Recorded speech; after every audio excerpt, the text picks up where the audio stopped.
Hello, Dimsdale. I'm Jet You Betcha with today's editorial, which technically makes it a Jetatorial. Southern California faces extremely critical wildfire warnings as strong Santa Ana winds and dry, warm weather heighten fire risks in Los Angeles and Ventura counties.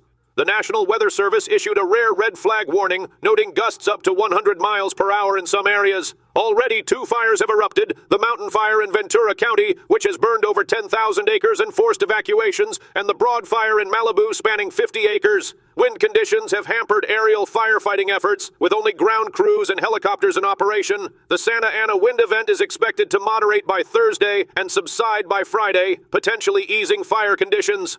In other developments, a new study from Epic Research reveals a sharp rise in caffeine-related emergency room visits among children. Between 2017 and 2023, ER visits due to caffeine nearly doubled for both middle school and high school students, with rates rising from 3.1 to 6.5 per 100,000 visits for middle schoolers and from 7.5 to 13.7 per 100,000 visits for high schoolers. Boys experienced triple the rate of caffeine-related ER visits compared to girls. This study follows a recent report showing a 20% increase in calls to poison centers about children consuming energy drinks. Experts recommend water and milk as safe alternatives for kids, noting caffeine's presence not only in drinks, but also in foods. Symptoms of caffeine poisoning can be serious and require immediate medical attention. In other updates, 2 Kentucky police officers were shot and injured early Wednesday at the Life Skills Adult Crisis Stabilization Unit in Bowling Green. The officers, whose injuries are not considered life-threatening, are receiving treatment at a hospital. The center, which treats individuals with serious mental illnesses, was the site of the incident. No further details about the shooting have been released, and Kentucky State Police are conducting an investigation. A request for comment from State Police has not been responded to.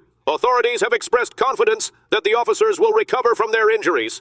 In another update, Australia's High Court has ruled that migrants cannot be legally compelled to wear electronic tracking devices or follow curfews, striking down government measures aimed at monitoring over 200 non-citizens with criminal records who cannot be deported. The court found that such restrictions amounted to punishment, which under the Constitution must be imposed by judges, not lawmakers. This decision follows an earlier High Court ruling that prohibited indefinite detention of non-citizens, prompting the government to introduce alternative control measures. Home Affairs Minister Tony Burke announced plans to revise legislation to address monitoring concerns.